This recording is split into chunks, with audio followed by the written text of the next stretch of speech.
This is an Eye on Annapolis bonus podcast. Joining us today on the phone is somebody that I would say is almost an invisible guy. He's never on the news standing in front of a burning building. He's not being interviewed by Jamie Costello about the latest string of robberies in some neighborhood. And probably, thankfully, he's not the guy announcing a tax increase or any additional COVID restrictions. But I might argue that he's one of the most important guys responsible for what County Executive Pittman likes to call the best place for all. We have Chris Phipps, who is the Director of Public Works for Anne Arundel County. And we wanted to touch base and just dig a little bit deeper into what we really don't know about Public Works, which is so important. How are you, Chris? I'm doing very well. Thank you for having me, John. Good. Well, thank you very much for taking the time out of your day to give us a call. You know, I just wanted to check in because Public Works is such a large organization, not even large department, and it's so vital to everything that we really take for granted, I would have to say. I was looking at your bio on the county website, and it looks like you're up to 25 years here with the county. That's right. Yep. Wow. Okay. So now you're not getting ready to retire or anything, are you? Not of my own volition, but you never know what happens. Yeah. All right. Well, I will say that you were you'd worked for the county for about 15 years, and then County Executive Laura Newman named you as acting director, and then made it a permanent thing. And you survived County Executive Newman, you survived County Executive Shue, and you are now surviving County Executive Stuart Pittman. So we've got both sides of the fence there. So you must be doing something right when it comes down to managing this department. Well, I really try to be humble because I've really followed the footsteps of some really strong leaders. So I've inherited a really good, well-oiled operation, and I just kind of feel like it's my job to keep it that way. And so I'm really appreciative of the folks that led before me and the culture that they've instituted in the department. I think it's gone a long way to keep us together, and I've really benefited from that, quite frankly. Well, I will say personally, I've not had a whole lot of direct involvement with Public Works, but every time I have, it's been stellar, whether it be the hazardous waste removals up at the dump is probably not the right word, but up in the, up in Gambrels, and with water billing and everything else throughout the year has just been really, really stellar. I mean, I do agree with you. I think you've got a very good team. Public Works handles, the obvious things we think about are roads, signs, trash, and water. And obviously recycling gets jumped in there as well. But you guys are very all-encompassing. You touch any number of different places, right? Yeah. I think the easiest way to sort of visualize it is if you just script your own day. You wake up in the morning, what's the first thing you do? Probably put on a pot of coffee. How do you do that? You need to turn the faucet on and get some water. Then you jump in the shower. Then you brush your teeth, all requiring water. And then that water goes somewhere. It has to be treated and disposed of safely to the Chesapeake Bay. And then you're off on the road. And, before that, you may have put your trash out and you're recycling. And then you're off on the road and you're traveling down the road, crossing bridges. And you're I guess there's an inherent trust that road, that bridge is safe. You're not really thinking about it, just like you're not really thinking about the water you consumed in the morning, that it is safe and it's clean to drink. So, and it just goes, the list goes on. You come home and then you pick up that recycling bin, trash bin, you take it back into the home. And you're right. It's something that I think, most of us take for granted. And then in many ways, that's kind of, if that's the case, we're kind of doing our job, I think, because we're not creating, disruptions to what everyone believes is normal life. And it's the fabric that supports our whole, way of life.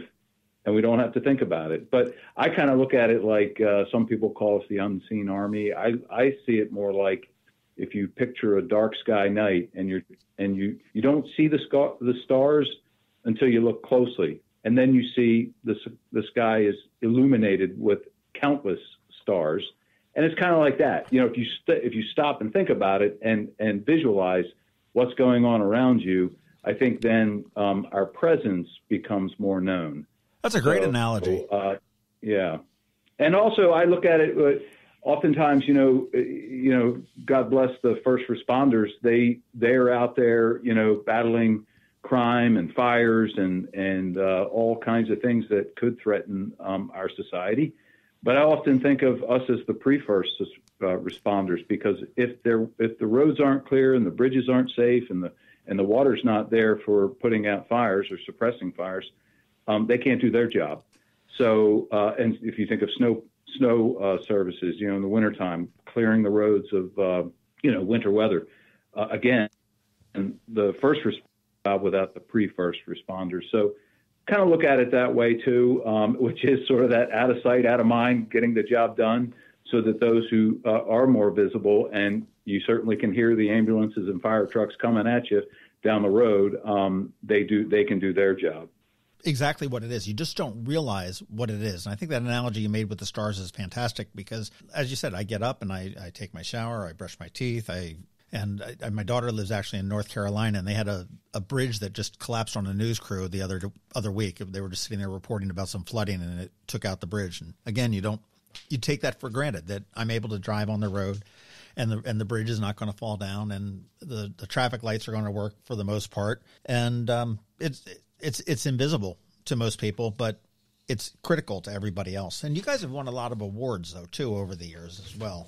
And I know that I was just quick looking back on some of the stuff that we had done. I mean, I know you got an environmental award back in 2018 from Green and Sustainable Environmental Efforts, and then there was the Wastewater Excellence Award in 2019. Quite a sexy thing, just like the Emmys, I imagine. And, yeah, well, it's certainly something our staff is proud of.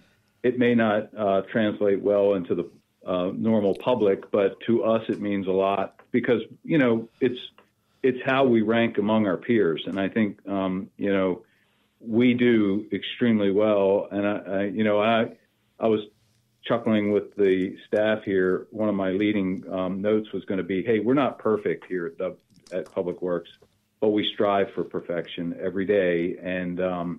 And because when we do like to share the awards that we have, it's not even so much for the public as much as it is for the workforce here, to make them aware of how proud it is that we are of the work that they deliver. And you're right, we every year we compete really well in the Water Environment Federation has a program for peak performance.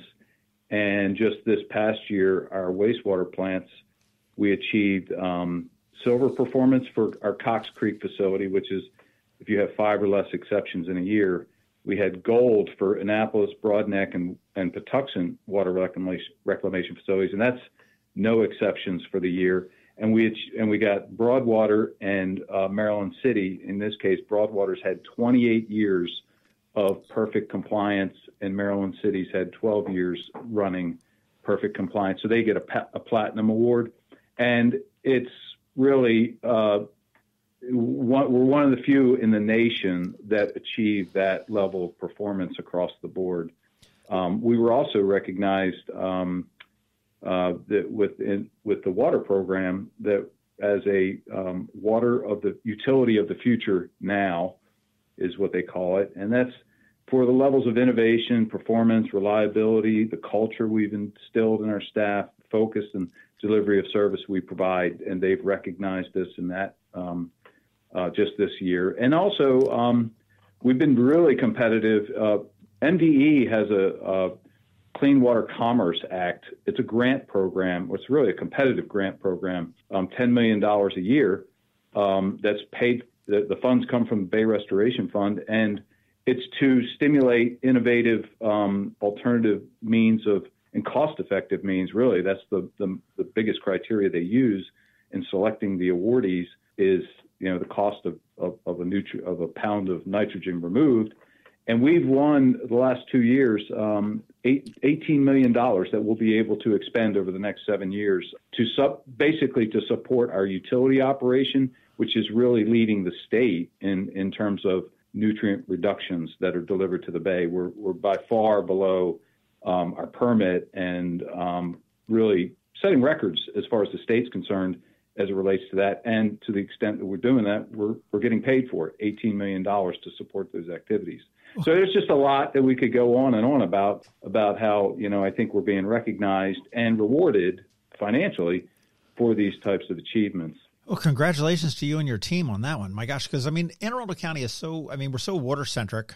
I think we have the most coastline of any county in the state, right? I think that's what I had heard. I think technically we're second to Talbot County just because they have so many estuaries and nooks and crannies. But yeah, as a developed, urbanized county, we are the most shoreline, over 500 miles. Shoreline. But we're so centric to the bay and the environment, and we're so sensitive to the environment, which is and certainly it makes sense that you guys are turning around and turning up whatever rocks you possibly can get to get the grants that you need to make this as good. And obviously it's showing in the awards that you're receiving for the whole team that's putting it together. Yeah, and we also just recently elevated our bureau, or it's now called the Bureau of Watershed Protection and Restoration, which was an activity that was embedded in our Bureau of Engineering. But because of the span and scope of their services now, and really for transparency, so everyone can see what they are delivering. You don't have to go through the Bureau of Engineering to figure it out. We've come a long way in expanding their role in providing watershed restorations and what we call best management practices in ponds and retrofits. And utilizing some really neat technology there, too, where we optimize the volume in some of our older stormwater ponds, and we use weather sensing technology and dynamic level control so we can sense storms that are coming and adjust the volume in a pond and maximize the levels of treatment. So they've come a long way. Eric Michelson was newly appointed or newly selected administrator for that program, and he's really leading a great effort to, I'd say, put Anne Arundel County number one as it relates to stormwater management and watershed activities in the state of Maryland. Well, Eric was down with the South River Federation, wasn't he, at one point? Yes, that's where he was prior to him coming to the county when we created the watershed program, which was really a result of House Bill 987. Which at the time required counties to establish a dedicated revenue for stormwater activities. And so that's what really generated the momentum for us to create all these activities and expand what we were already doing, but on a much higher level.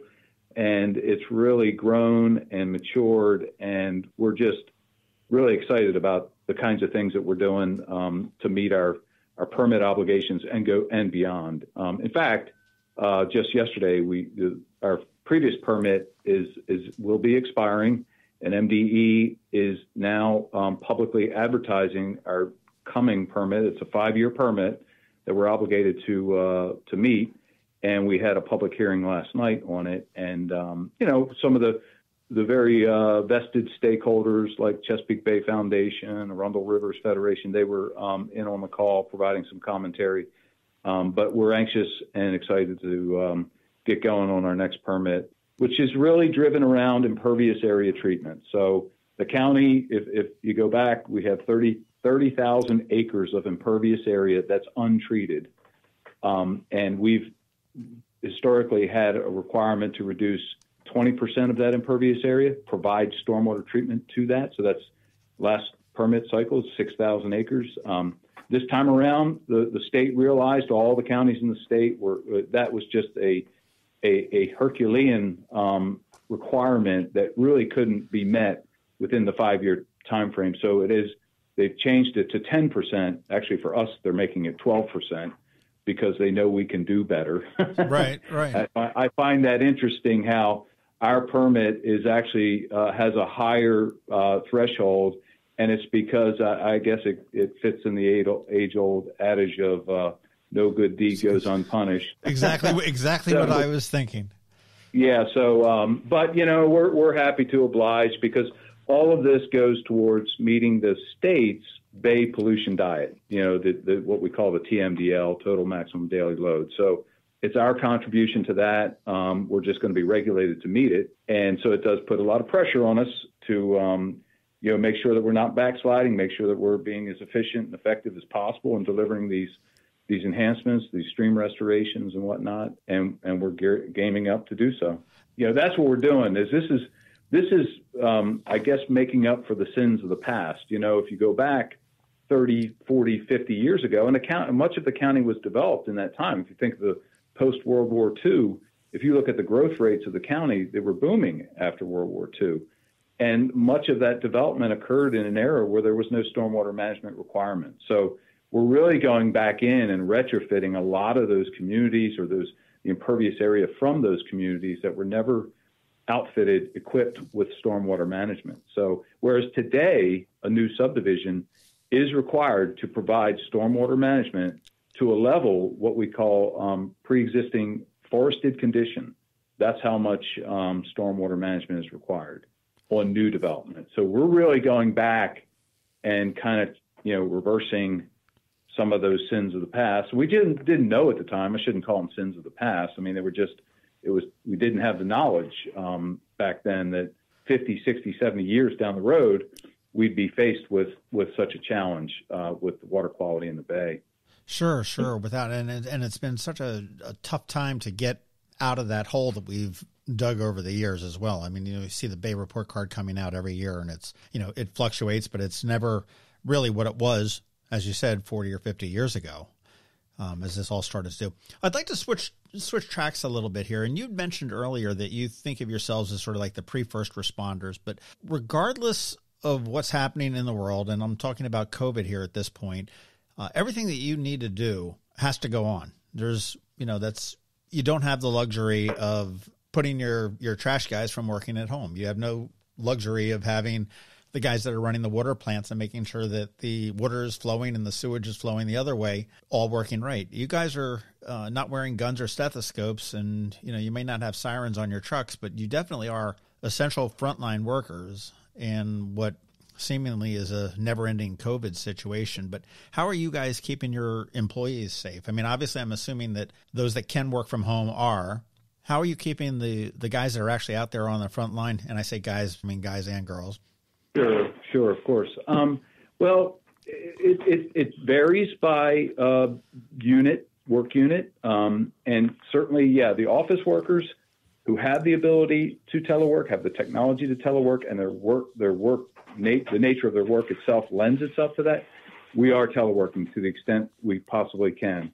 And that's actually gone really well. I mean, I think everybody's gotten more and more accustomed to the technology and the Zooming and the Google Meets and all those things. And we've gotten pretty proficient at that. Now, but the work crews out in the field touching the infrastructure, that is a different story. And what we've had to do is, in some cases, because our biggest fear is that one person who is potentially a positive case could contaminate an entire work crew. And that's especially a concern at our water treatment plants, wastewater plants. We cannot afford to lose them all because of one case. So what we've done is we've gone to A and B shifts so that, not at any given time, at most half of and usually, obviously the basics are in play too, where we're doing social distancing, wearing masks, and washing hands and all that. So even when they're on site, they're doing all of that. But at worst, only half could be affected at any given time. And we're also doing the same for our line workers. So some of the road crews, the water and sewer repair crews that are out there in the workforce doing things, we've just had to scale back. Now, they're all on standby. So should something occur that we need to bring them in, they are available and ready to work. What's not getting done are some of the day-to-day, sort of the preemptive, proactive work is just being put on a back burner until such time we get back to normal times. And then those work crews can, if there aren't emergencies and repairs, they're doing that preemptive, proactive maintenance work. So now the one area work unit that really is unable to, be diminished, I guess, because of the risk of exposure is our waste management folks. So the folks at the landfill and the recycling centers, they are there every day, day in, day, 6 days a week. And that's just because it's such a public-facing thing. And it's also what we're seeing is a change in people's daily lives. They're not at work anymore. They're at home. They're generating more trash at home. And they also, because they're at home, sometimes, I guess, to break up the monotony of the day, they like to go visit the recycling center. So we're actually seeing increased visits to the recycling center, to the landfill, and increased volume of material. And so that's kind of a double duty on our waste management folks, because they don't have the luxury of splitting crews and sharing work, and they're getting a higher workload to confront. So it's sort of a bit of a dilemma with them, but what we're just enforcing is social distancing, mask wearing, and washing as much as possible. The benefit is they're outside too, so that's just one benefit we get, I guess, or as it relates to exposure to the COVID. True. Boy, there's a yet another unintended consequence of this virus that's going around. Everybody I talk to has some, hey, we didn't see this coming type of, more trash, more people heading over to the recycling plant and everything else. On recycling used to be a real pain in the neck. Back when it first came out, I remember we had to sort, clear glass, brown glass, green glass, and, tin foil went in one and paper went in another and all that kind of stuff. And then it was made easy. Just throw it all into a bin and we'll take care of that. Now that goes out to a plant where it actually sorts the paper from the tin, or the aluminum from the plastic. But lately there's been, I don't want to say a glitch, but a change in that where that some plastics like the grocery bags and stuff like that need to be removed. And that's because it gums up the machines. Yeah, it gums up the gears and the machinery at the sorting facility. So yes, and in fact, back in 2018, and a lot of this, if you even go back further, contamination of recycling is a big issue that the industry is having to deal with. And a lot of that was being driven by, where did our recycled material go? It went to the East Asian countries. They took that material as a raw source and then made products out of it. Well, as their manufacturing processes were getting more and more precise, they couldn't really accept the highly contaminated recycled material. So they started to push back to the developed countries like the United States and insisting upon cleaner and cleaner, less contaminated recycled material, which then if you go through the food chain of recycled material, that gets back to us and then and our customers, and requiring that we, in fact, be more mindful, conscientious of what can be recycled and what can't be. Because I think you're right. I mean, maybe there was a sense of complacency on us as well as the customers that, hey, we can just, now we've gone single stream, we can throw it in there and let somebody else figure it out. Well, now that concept has kind of been turned on its head just because of what's happened in China and Indonesia and the Eastern Asian countries, which were using this as a raw material. And what was happening was we contract all of this out. As you know, it goes to a resorting facility in Howard County, and we have a contract with them. And the contract called for no greater than 12% contamination rate. Well, 2018, when all this was coming to a head, we did a sort, and we collectively measured. We had a 26% contamination rate. So we were far beyond our contract limit, and it's just not good, right? A quarter of the material is contaminated. So we went on an aggressive campaign, education and outreach campaign, and you may recall, and we're still in it, educating the community about can't have plastic bags, we can't have contaminated materials. And in fact, to the point where, as much as we didn't want to, sometimes our collection contractors would have to leave stuff behind, a full bin, because it had too many plastic bags and contamination in it. And we leave a label on that and explain why. And quite frankly, we would get quite a few upset customers because of that. But we had to start this process of changing behavior. We then measured our sort last year, and we got it down to 14%. So we went from 26 down to 14. We were still outside our contract limit of 12. And then but they were like, okay, we're going to allow this, but we're going to charge you that 2% extra. They had to take it to the landfill, so they were charging us for that service to take it to the landfill. We just came off our most recent sort in October, and we're down to 12%. Okay. So we're in contract limit, and we're not paying extra. And that extra that we were paying was in the originally it was in the hundreds of thousands of dollars a year, and now we're not paying anything for that residual contamination rate. So we've done a good job, and thanks to the citizens, the residents of Anne Arundel County, they worked with us to really lower that contamination rate, and that's a win-win because it's the right thing to do sustainably. It also saves us a ton of money and keeps our program viable. What are the mistakes that I'm making in my recycling? Okay, I'm pulling out my my grocery bags and I'm putting them in the trash, or better yet, I'm taking them back to the grocery store and stuffing them in. Actually, I use reusable bags, but I mean, what are people doing that would help you take that 12% and drop it down to 10%? I mean, is there anything? It's the bags, quite frankly, and it could be any kind of the small bags, even grocery bags, or some people will put all of their recycling in a plastic bag, like a trash bag. We can't accept that. Hoses, rubber hoses, contaminated food boxes, that sort of thing. I guess what we've called it is wishful recycling, where people think, well, this looks like it's something that's recyclable, and it isn't. And in fact, we've gotten now a new app called Recycle Coach, which somebody can, and it's on our website, and we've pushed the material out in our mailers. But it's an application you can put on your phone.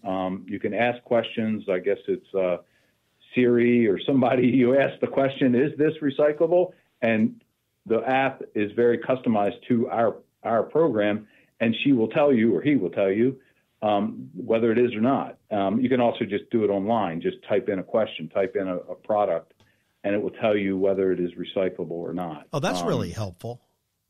Styrofoam, that's another one. People try to, continue to recycle, and we don't accept it. And of course, the new legislation will be limiting at least the carry-out styrofoams anyway. But there's still, as you know, packing material. We get everybody's doing Amazon now, right? Yeah. Prime, and you get the air bubbles, you get the peanuts, you get everything. None of that's recyclable. And yet we're getting more and more of it. It's funny you talk about Amazon. Everybody's doing it. I was talking to a manufacturer who said that Amazon has gone, because their shipping has gone up during this. They have basically signed master contracts with most of the corrugated cardboard people, and manufacturers that are smaller than Amazon are having a tough time getting corrugated boxes. So it's like beer. Very few beers are coming in a 6-pack cardboard carrier. They're coming with the plastic rings on top because they're easier, even though a little bit more expensive to make, but they can get the product out. Right. And so that plastic ring is not recyclable, but the cardboard is. And cardboard, it is interesting. The value of cardboard in the commodity recycling market is through the roof. So, we value cardboard. We want to save and bring as much of that as we can to our vendor for recycling. In fact, we'll accept it directly at our facility, and we bale it ourselves as well. So if you go to the Millersville landfill, there's a cardboard recycling facility there, and we actually have a baler, and we'll do it. And that way we can actually put it out on the spot market ourselves. So we'll intercept it if it's coming through our recycling, not from curbside, but people that are coming into the Millersville facility, we'll intercept that cardboard, divert it over to our baling operation, and we'll do our own spot marketing for that and get even higher value. Interesting. Do you know how difficult it is to throw out a trash can that had a crack in it? And it was a plastic trash can, and I put it out there in the recycling bin, and it was like, okay, they took all the recycling stuff, but they didn't take the trash can. They just left it there. Okay. I said, okay, they didn't get it. Next week it was like, okay, put it out there again. And with a note on it, said, this is trash. 3 weeks before I got somebody to realize that I had to, actually tear it up and put it in the thing, because they were like, oh yeah, no, we don't want to throw somebody's trash can away. Well, that is a sensitive subject. We get that all the time. And what I think is this is a good opportunity to do some outreach. You have to realize we have 166,000 customer accounts, okay? And we collect 4 days a week. So if you do the math, we're doing 41,000. We're servicing 41,500 customers every day, okay? And then on top of that, we're doing 3 visits to their house. We're picking up their trash, we're picking up their recycling, and we're picking up their yard waste. So we're making 124,000 collections every day. Visiting. So if you think about, it's hard for that collection crew to stop, think, and figure out, was it the intent of the homeowner to throw this trash can away or not, along with the contents? And so you can really get wrapped around the axle trying to figure that out if you're one of these collection crews, and they got to keep going. They got, there's, like I say, 124,000 of these stops throughout any given day. So it is tough on them. And we do get, and like I say, we're not perfect. That's why we have a dispatch group of call takers that are busy taking calls from residents that somebody left my trash behind, they left my recycling behind, they threw the can, in the other guy's yard, my neighbor's yard, or they ran over it, or the way they dropped it, it damaged it. So we take every one of those calls seriously and follow up on them, but stuff happens when you've got that many collections going on any day. It has to. So, it has to. I can't imagine you guys. Your customer service, I think, has been pretty stellar over the years. I just can't imagine when you threw that number out there, $166,000, and that's just curbside. That's not dealing with the use a meme term, but the Karen driving down the road that went through a pothole that, you may need to deal with. And you guys do a tremendous job. And how many people keep this whole machine running totally in Public Works? So we've got 760 positions, but, with COVID and everything else, because we're down, we're at about 10% of vacancy rate. So, we're probably around 690 actual employees, running all this, the operations. And highway, that's highways, water, wastewater, solid waste, curbside, the landfill, engineering, delivering all the capital projects, watershed restoration, et cetera. And that's from Brooklyn Park all the way down to Calvert County on the low end. Rose Haven. Yeah. We in fact, they're our furthest customer from a water, wastewater perspective. They're pretty remote down there, but servicing them as well. Interesting. Yeah. What's your largest division there, or the largest bureau? Utilities, which is a combination of water and wastewater. Okay. And they're about of that 760, they're about 385, something like that. Okay. And what's your baby? You grew up in the department. So I started in engineering, basically delivering capital projects, water, wastewater, roads. And then, of course, we touch other organizations. We deliver capital projects for fire, police, recs and parks, the library. The most recent, the Annapolis Community Library, that was ours. Sure. We delivered that. The Police Training Academy, the new police station out in Eastern District, fire station in Galesville, Jacobsville is under construction. And Recs and Parks, we're always supporting, the expansion of their parks and the trail network, Broadneck Trail. We just recently completed a segment of that. We got another one going out to bid soon. We'll be building the bridge across the Patuxent River, which will link the WB&A trail. It's the final, the WB. That's the final segment for us, is getting across the river, and it will connect it to Prince George's counties.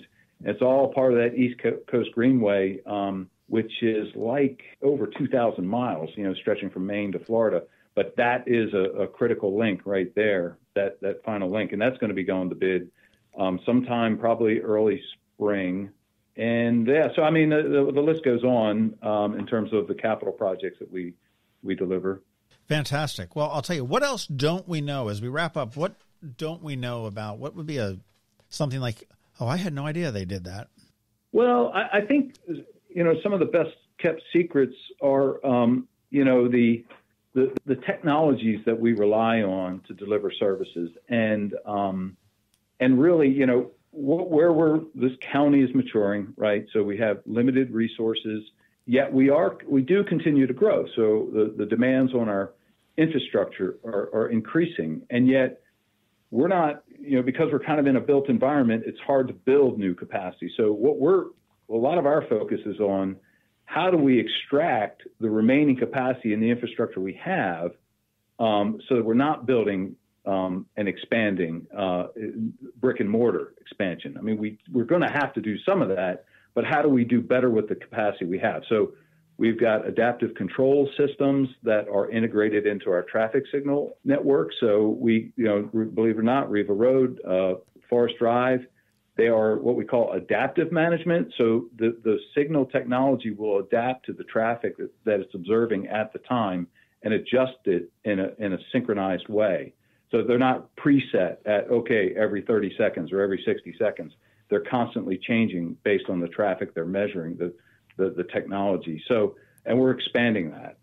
We're also looking at smart meter already in our wastewater and water plants especially, we have what we call supervisory control and data acquisition technology, which basically allows us to monitor everything that's going on in our water plants any time of the day. And so if we get an alarm that we've got a chlorine alarm, or we've got a fluoride alarm, or some kind of a sediment basin alarm, we'll get that alarm, and our operators from home can access their iPad that has secure technology. It's not in an open server. It's in a controlled loop. They can control valves and actuators and level controls and things like that from home using the remote technology. We're now going to be expanding it. Hopefully, we've got a capital project to be designing and then installing smart meters, water meters. And what this will allow us to do is, if you have a leak in your house, your toilet's leaking, you may not know that until you get your next bill, right? And your next bill it's quarterly, so it's 3 months. So say you just paid your bill of January, yet the very next day you get a water leak. You don't know it until you get your bill in April.